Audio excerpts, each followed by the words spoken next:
She is an actress whose credits include the Batman Arkham game series, several Star Trek projects. Yesterday we discussed her work on Star Wars projects, including Clone Wars and Bad Batch. And today she joins us as the voice of the Iraqi Kurdish sharpshooter Sniper Wolf in the Metal Gear Solid game series. Please welcome Tasia Valencia!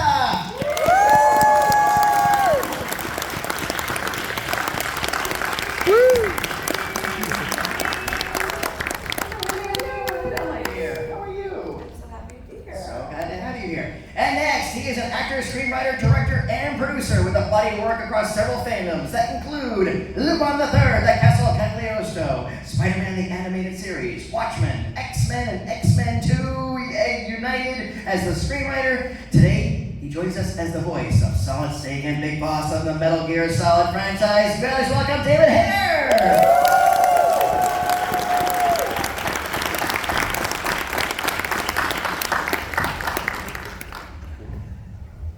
Kept you waiting, huh? Good morning. Good morning. Good morning, good morning, good morning. Day three. Ding, ding. Day 3. Yeah, I know. That's right too. Before we get to the game stuff as it is, I just want to throw this out here. Again, I think I mentioned this briefly yesterday, but you made a wonderful Captain America. Thank you. Thank you. I did. Yeah, that's where I met Jennifer Hale, and was my first recurring animation role, and I got to say the line, "Come on, team, let's win one for democracy." I was about to say, this is before Captain America was cool. Yeah. I mean, he was pretty. I think he became cool that day. I know. Something just happened, and people were like, "Wow, he's cool now." And you, my dear, you voiced one of my eternal cartoon crushes, Jezebel Jade from Johnny Quest. I did? Yeah. The new adventures of Johnny Quest. Yes, I know. It was a lifetime ago. Yes, I know Johnny Quest is on my IMDb. I just don't remember. And that's how many. That's jobs. Yeah, it's very cool. But was she a character that you liked ahead of time? She's the femme fatale with the heart of gold in the Johnny Quest mythology. Oh, She's the independent operator, mercenary type character who rapes men in the head. They have they have a history. She's kind of the equivalent of Catwoman. What Poison Ivy? Oh. No, because I guess Catwoman has more of that too. Depends on Poison Ivy. Depends on what version. Before the recent Next Generation, Poison Ivy wants to kill the whole world. Right. No. Yeah. The last. Now she wants to be Harley Quinn's girlfriend. Yes. Yes. I mean, who doesn't?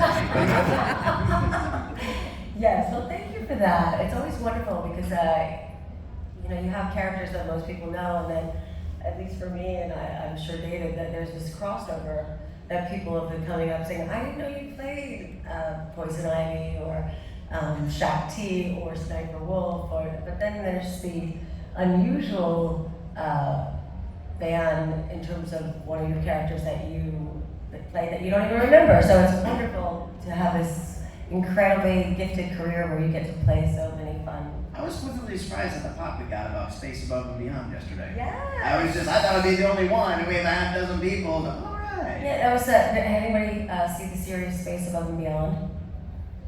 Oh yeah. Thank you for your support. There's always one. You were the one. It was a really good live action series in the 90s, and I was still doing it on camera, but it's a very, very cool series. Fun to check it out. So, speaking of cool, we're here to talk about one of the absolute coolest and enduring game franchises of all time. And this one is very peculiar because this series really was a benchmark, a watermark in narrative gaming evolution. Kind of the beginning of the experimental stuff, and it was one of those ones that really, really got into it with a very, even though it was Japanese, it felt very Western. It's like the Final Fantasy series is very Japanese. It's very, very Japanese. But this was a shooter, but it was stealth. This was problem solving. and puzzle solving and stuff like that. And again, as it evolved, it really began, the first game, to lean into a strong narrative and actual, let's script this out and everything else. So again, for you guys being a part of it, thank you. Because this really moved the needle for games evolution. So the luckiest audition of my life. Well, let's go into that. How did this begin for each of you? And I'm pretty sure you were first. You, yeah. Me? Yeah. I just got an audition. I had done Captain Planet 5 years earlier, and Chris Zimmerman Salter, who directed all of the English sequences for every single Metal Gear. She knew me, and there's some dispute. Jennifer Hale claims that she told Chris to call me in, and Chris is like, no, it was my idea, and whatever. So I'll leave that to history, but so I went in, and it was this weird house in Hollywood that had been semi-converted into offices and a sound recording living room, and I was like, what the hell is this? But I was doing a lot of non-union things, low-budget things, and I'm like, oh, it's one of these.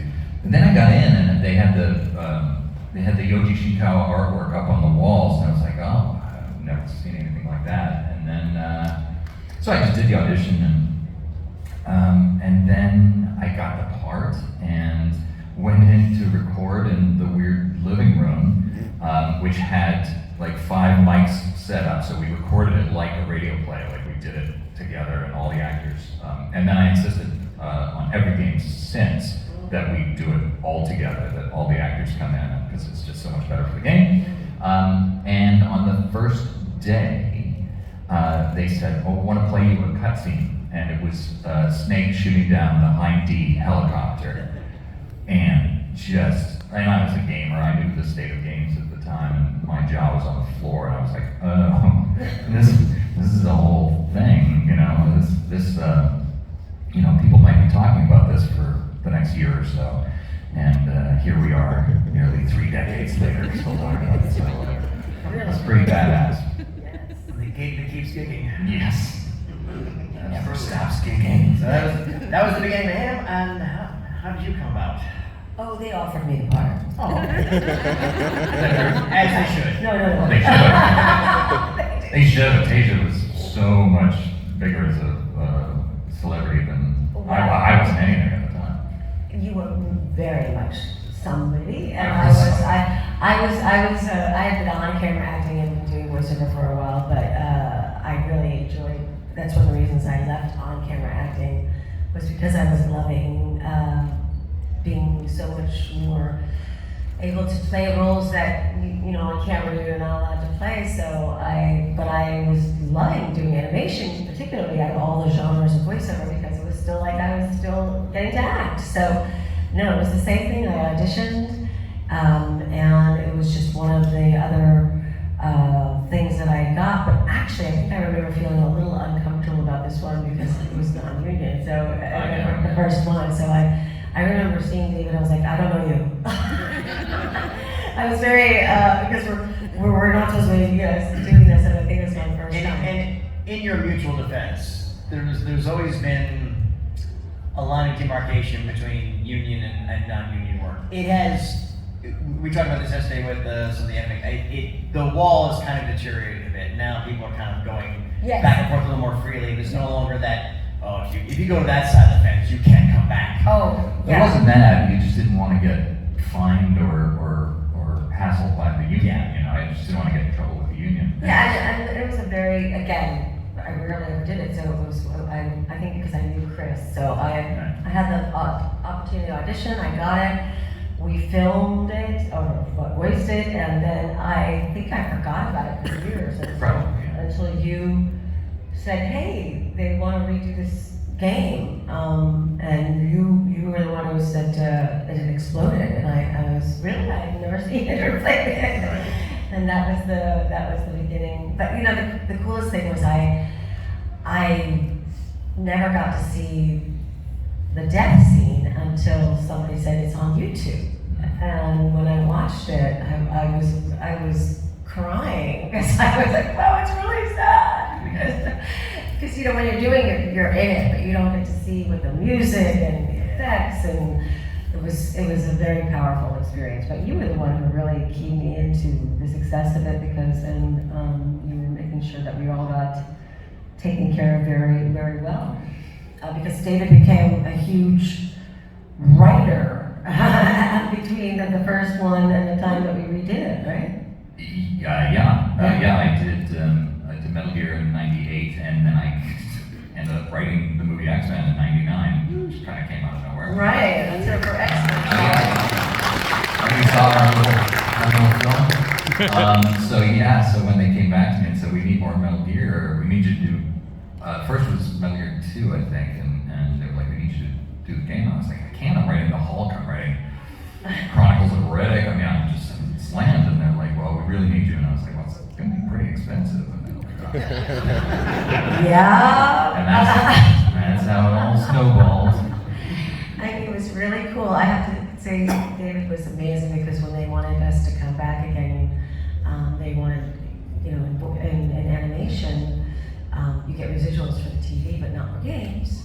And David insisted that we get some better compensation, because he expressed how much they were making in these games, which, you know, really leveled up. And well, also they wanted to replace everybody for the Twin Snakes, except me. And and I was like, why? And they're like, because everybody's asking for more money, and so I was like, well, they deserve more money, and so we made it happen. You made it happen. I made it happen. It's so funny because voice actors don't negotiate, you know, like you're like, I want more money, and they're like, yeah, go to hell. But screenwriters negotiate, so I was already negotiating these huge deals, and I had this awesome lawyer who, you know, so I was just used to doing it, and you know, Konami was a little shocked at my tactics, but it worked out, and we brought the original cast back, and I was like, you can't replace these actors, you can't replace Jennifer Hale, and Tasia Valencia, and Cam Clark. I mean, come on. Hello.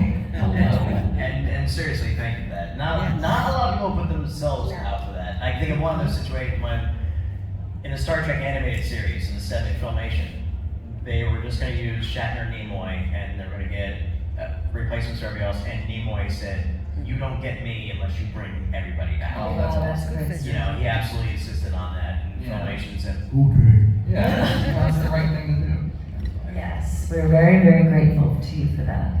So, was there a memorable moment, any of the recording sessions that you guys can recall?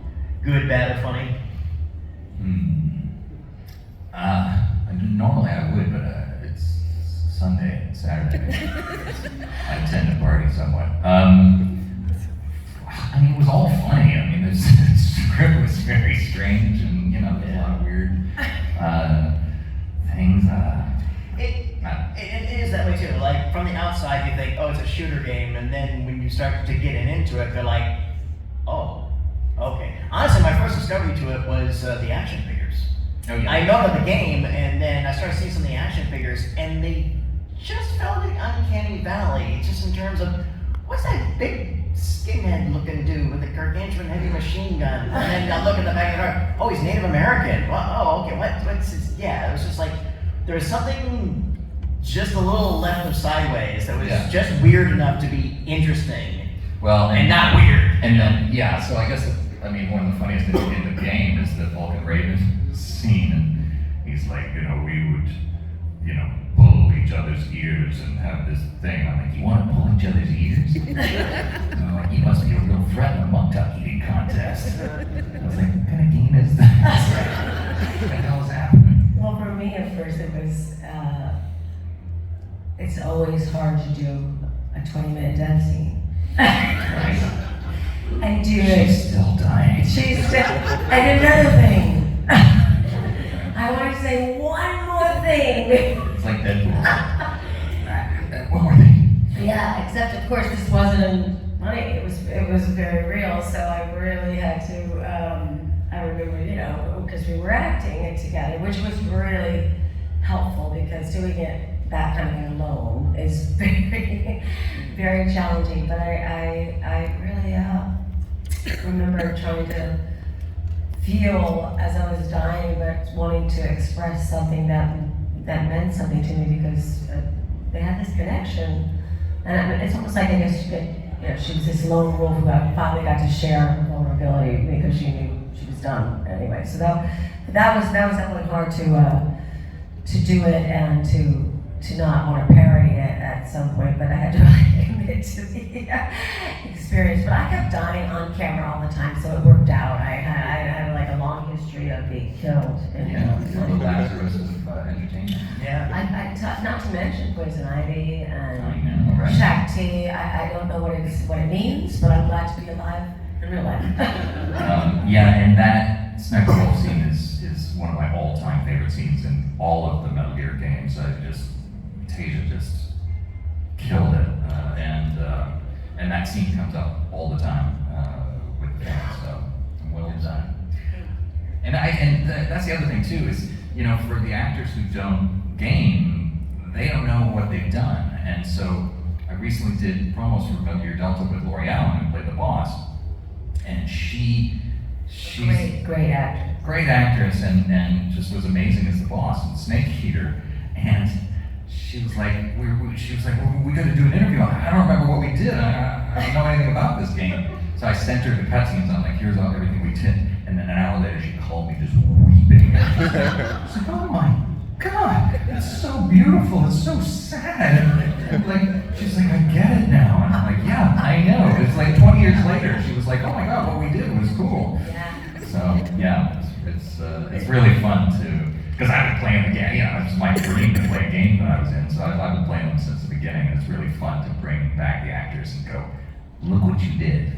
It's incredible. And I tried playing recently for a charity with Vanessa Marshall. Oh yeah. And we're streaming, and I couldn't get out of the first room, so it was just not. Yeah, you're It's just bumping not into a wall. like, I can't do this, okay? I'm never gonna Accidentally ate a calorie mix. But that's okay. Yeah. It's tasty. For any project involving voiceover, what's the most unusual, craziest effort you've been asked to do? And for those with effort, I mean it's like any sort of sound that is not dialogue, like getting a dying scene, getting thrown in a wood chipper. I've heard some interesting answers to this. So. Well, I did a commercial for Birdseye, and I remember it because it was my only word was wow. So it's put the Birdseye is it was a frozen vegetables. Yes. Put the wow back into your meal, your dinner, and I got cast as wow. And I did about 30 or 40 different wows, and it was a national commercial that I made ridiculous money on for saying one word. So I was going to say that wow, exactly. Wow. And the fact that they figured out to cast me as that wow must have been some je ne sais quoi. Something subtle that I don't know, but anyway, that was my. You put the wow in wow. Thank you, Patty. Listen, I have to do so many crazy sounds, and in Snake Eater, I've been eating, and I'm like, that's disgusting. And I have to fall off the building, so it's like, and my favorite is electrocution, so I do it like, the teeth and all that stuff, the bolts going through. But the funniest was, in the game, in Snake Eater, you go to the med screen and you can spin him around and around and around and around. And then when you come back to the game, he'll puke. Wonderful. Yeah, it's a little Easter egg. So a little disgusting Easter egg. So I had to make the puke sound. So it's not like like this. But I record in the afternoon, so I had just been to Carl's Jr. Yeah, and you know how that ends. and one take, I was like, and I was like, I barfed all over this $1,000 mic, all over the studio, and I'm like, oh my God. And so I'm sure that's the take that's in the game. I sure hope so. That is verisimilitude. And so I started cleaning it up, and Chris Zimmerman's like, David, you don't have to do that. I'm like, I really do. I want to experience it for another scene because I want to remember what this feels like. I'm sure there is method acting, but that's the first case of method voice acting I think I've ever heard. It was method vomit. One more thing real quick, just what's for each of you, what's been the best thing to come out of being associated with this franchise? Wow, the fans, really. I mean, all of you. It's not as much fun being famous these days as I'm sure it was in the 80s or whatever. There's so much. It was better then. There's so much toxicity. No social media. But it's so much toxicity and everybody's cranky about this and that, and I don't get any of that. I mean, now and again somebody will say something snarky, but people are so kind and so supportive, and they so love these games, and that comes through with everybody I speak to. It's really inspiring. And the other cool thing is, I get recognized sometimes, but like when I go through TSA and they look at my passport, very often the TSA agent will like look at my name, look at it again, and then look up and I go, that's right. And to have a voice that they know so well is like a superpower. It just makes people happy, and so that's the coolest thing for me. That's great. I would say that we're here. I mean, as an actor, to make any kind of a living, it's a very difficult endeavor, and you have to love the craft. And so when you're doing stuff, you're just in it because it's like, oh my God, I have another job, thank you, God. And to be in something that, well, someone just said to me, a few people said to me, you were a really big part of my childhood. And that's a really incredible feeling as a performer in any way, because we don't know the effect we have, and that's a beautiful response because, in theater, you have the connection with the audience in real time, and of course, even in movies, you're constantly working with the partners. In voiceover, we're very solitary in a lot of ways, so we don't get to work a lot with our peers, and therefore we don't know the effect. And before social media, we really didn't know the effect. So to know that our performances have meant something, and that we're able to still mean something to this day is very moving and very meaningful. Yeah, and I've been doing these shows now for, 10, 11 years, and I was talking to Tasia about it. I'm like, you need to come to these shows because these people love Sniper Wolf, and and Poison Ivy and all the other things. Yes. I was like, you need to share the love. And Jane, Johnny West. Thank you. And the one she doesn't even remember. That's right. And as I know. I'm the only one, probably. That's okay. We have a lot of bombs too. I mean, has anyone seen Rappin'? Thank you.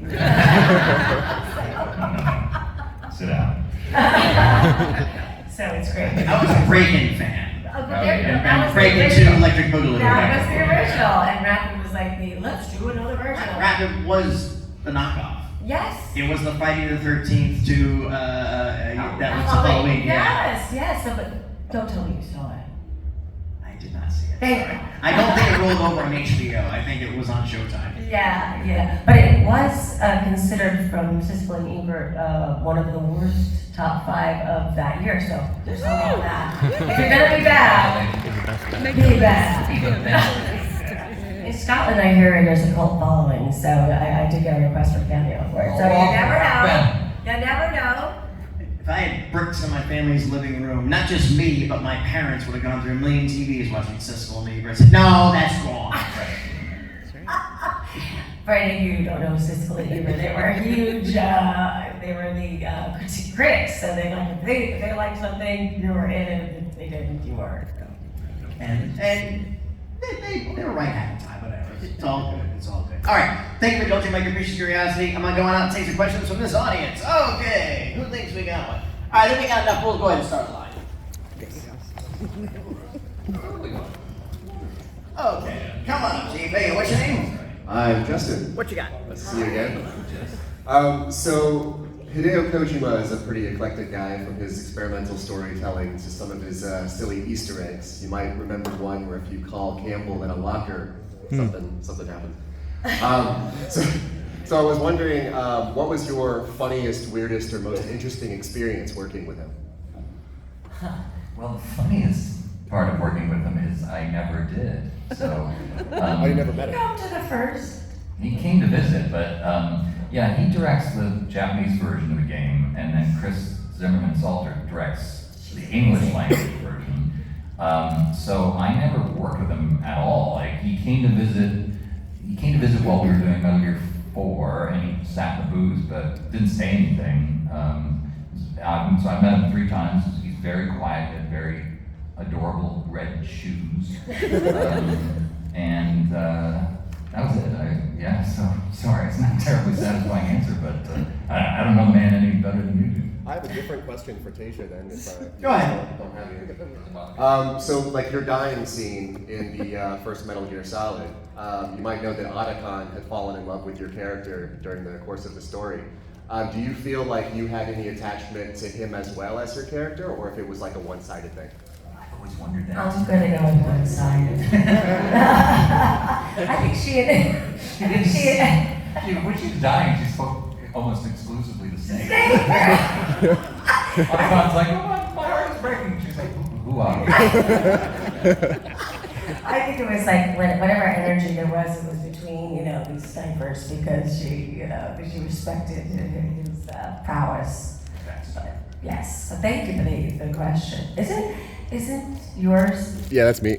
That's Ultimacia. Yeah. See, there's C8, baby. incredible, beautiful tattoo, Justin Yeah. has, and for Ultimacia from Pisidia, and very rarely does anybody come up to me for that role. So thank you very much for the appreciation. Hey, what's your name? Hi, I'm Paul. So you're talking earlier about like the death scenes and such, and Metal Gear is very famous for its story. So for each of you, what do you find to be the most poignant, either emotional or message for the games? Whether it be political, social, whatever. Wow. Don't get caught. I think that's a good message. Try to avoid getting shot. Well, the anti-war message, I have Ultimacia back here. Leviathan and Shiva too, right? Yeah. Killing people message. Yeah, it's easier to show you this way. And people argue over whether or not it's an anti-war game. I think it's pretty clear. I mean, Snake is going around. I think the fact that you can go through all of the games and never kill anybody, just use the trank gun. You can? Yeah. Wow. I mean, I've never done it. Oh, somebody here's done Oh yeah, it. he did it. He got Big Boss Extreme. I did it. That's incredible. He gets candy. There's so much artistry put into just the beauty of human life and the beauty of death, and like the Sniper Wolf death scene, the boss death scene. I mean, there's just such a profound beauty to it, and a profound appreciation for life that I think Kojima puts into the games, and I think that's a great message to put out into the world. Thank you. Thank you. Thank you. Hi, what's your name? I'm Bobby, it's nice to meet you. Hey. Hi. My question for you is, as the games are being translated from Japanese into English during production, did you have any input as actors onto the dialogue, into like, if you felt like it wasn't quite sounding right? No. I'm a professional writer, so I'm like, am I really gonna say this? Like, what the hell am I talking about over here? And so, Sell it. early on, I'd be like, hey Chris, can we change this from and to also? And then they'd take 45 minutes, contact Tokyo, and then come back and go, no. So everything was Precise. was repeated as written. Everything. Thank you. Thank you. Good question, though. Thank you. Hey, what's your name? My name's Ed. What you got? Yes, sir. You wrote the screenplay for X-Men 1 and 2. Now that MCU purchased X-Men, would you be interested in writing a new screenplay for the MCU? That's a table question. Well, I'm interested. Marvel's. I know Kevin Feige. He's going to want to do something totally different. So I would love to do it.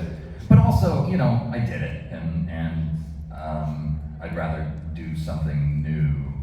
But look, if they want to call me and bring me in as an X-Men consultant or something, I'd be delighted. But I wouldn't hold my breath. All right, cool. No, you're good. Good question. Hey, what's your name? Hi, I'm Ben. Hey, Ben. So Metal Gear Solid 1 and 3 got remade. Are there any other Metal Gear games or any other projects that you've worked on that you would like to see remade? Well, I'd love to do another Guyver movie. Right? I know. Everybody, people ask me about that. I was in the star of Guyver 2, and The good Guyver movie. Yeah. Your words. I can say it. Right. I'll say it for you. Thank you. No, he's correct. And Steve Wang and I actually met with MGM a couple years ago to talk about a new Guyver movie, but they couldn't clear the rights. Like there's just like rights issues, and it's really frustrating. So I'd love to see that. And I don't know, there's a few other things I wouldn't mind revisiting, I suppose. Well, I'd like Metal Gear 1 to be remastered the way. It would be pretty cool to do a remaster of Metal Gear Solid, like Delta. So Yeah. yeah, I'd be down for that. That would be so neat to see, what the sniper wolf would look like without those little pixels. Right. And Tasia, I think Sam was right. We're ready for Space Above and Beyond to come back. Right. Hey! Listen, the demand is huge, right? One guy. And of course, my character died in that one too. Don't know why. Don't know why. The aliens got her body, they brought her back. You come back as the American ambassador. Well, you know what? I have taken their full talk to you. Being all my children, they're soap operas in general, there's no way you can't come back. So there you go. And we established yesterday it's really easy for Shopkey to come back too. That's right. Just because you got one to the chest, in Star Wars doesn't mean anything. Nope. That's right. Fun question. Thank you. Mm-hmm. All right. You already got the Hey, prize. boss. Okay. What's your name? Jeremy. What you got? All right, so I think I speak on behalf of every Metal Gear fan when I pitch this idea in question. So for the original MSX Metal Gear game that's unvoiced, would it be possible ever if we got you and Kiefer Sutherland as Solid Snake and Big Boss to remake that game with voices, bring it 3D to life, and have Konami do the whole thing? Would that ever be possible? With remakes being such a big thing in today's world. Now I'd probably tell them they couldn't hire Kiefer. It doesn't make any sense. They're clones. They should sound exactly the same. So I don't buy that. But I would love to do I would love to make those games into proper modern console games. All right. There you go. Okay, on the mic. All right. Hey, what's your name? What you got? So I saw on Twitter that you started playing Phantom Pain after it's been 9 years since it came out. So I did, yeah. what do you think of it now that you played it? Yeah, I was like, I'm not playing that. That's a bunch of bullcrap. And then I played it. And I'm like, oh my god, this is really fun. And I feel like it's the best gameplay of all the series. I mean, the gameplay of it is astounding. It's so beautiful. I finally figured out why you could make your horse poop.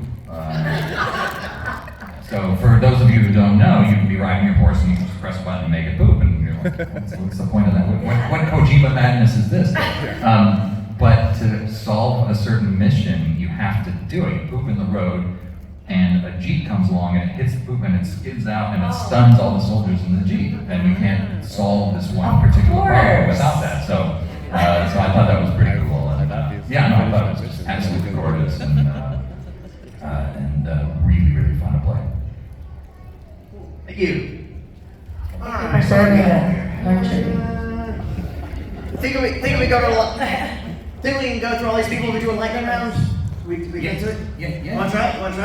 Okay, here's the deal. Okay. Right. I'm gonna ask you name, and you go right to the question, skip the, oh, I've been a fan for so long, I love this, everything else too. Okay, we're good, Rapid fire. Okay, ready? And go. What's your name, what's your question? My question is for both of you. Do you have any line that you guys have done that has been insanely hard and have you multiple takes? I can't remember any. Insanely hard. No, I don't think so. I mean, Shagahod sort of hung me up a little bit. Shagahod? What the hell is this? The answer is no.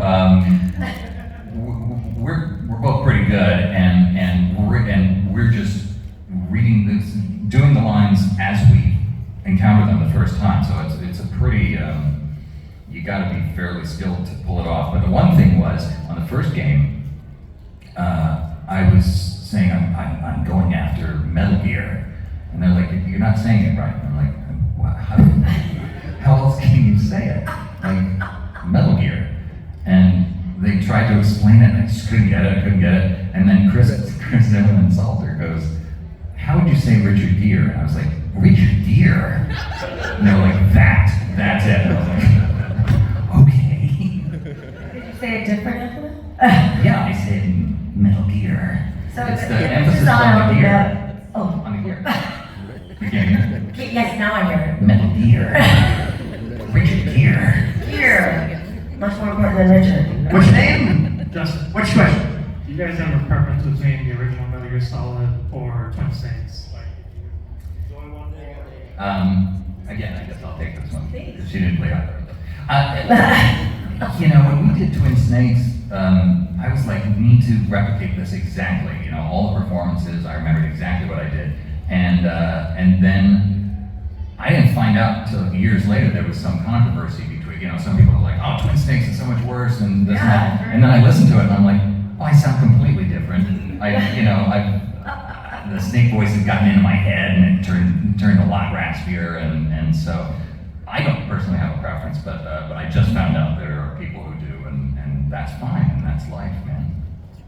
Like what you like. What's your name, what's your question? My name is Josh. I just wanted to say thank you for all the games that y'all have done for us. You're welcome. Thank you. Thank you. Okay, what's your name, what's your question? My name's Ben, and my question is, did you guys watch the Japanese audio first before recording for the English, or did you just go into it raw? No, we went into it raw, we just had the script. No, the only Japanese we heard was the cutscene where they did the Hind-D, shooting down the Hind-D. So I didn't hear the Japanese, fully until YouTube, really. What's your name, what's your question? Kelvin, and my question is for Tasia. Which Arkham is your favorite Betchy voice? Which Arkham from Poison Ivy?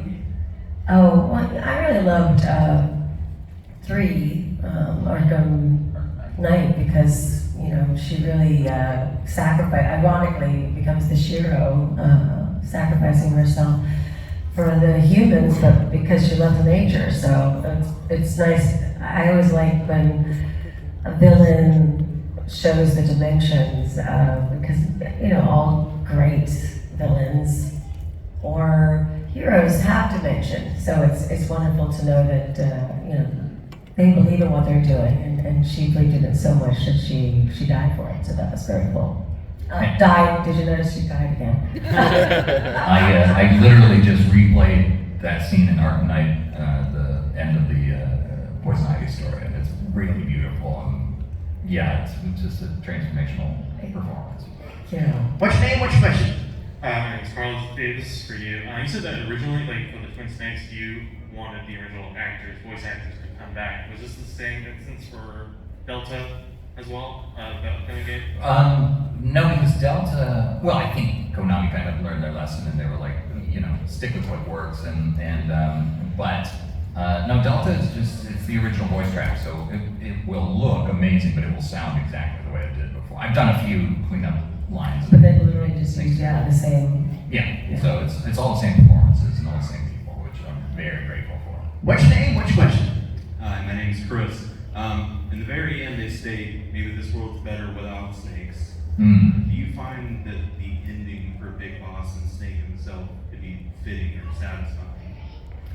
Yeah, well, I thought the ending of Metal Gear 4 was a beautiful send-off for Snake. I mean, it's sort of a bummer. He was, it's like, Meryl's gonna marry Johnny Sasaki, and I'm gonna go to my ranch and die. But it was so beautiful and tragic in the way of great Japanese films and great epics, and so I really love the send-off for those characters. Hi, I'm Patty. I want to know what kind of upcoming projects you guys might have that you're allowed to share with us. Oh, I've got a bunch of things. We just announced I'm writing and producing a movie with Top Dog, Kendrick Lamar's manager, and a writer-director, Dallas Jackson. So we're making that movie for Fox.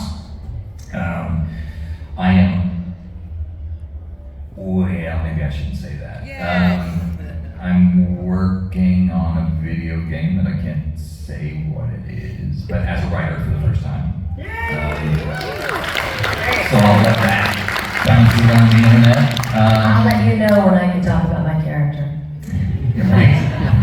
Yes, we'll chat. Hint. And pressure, of course, unless they really want me to.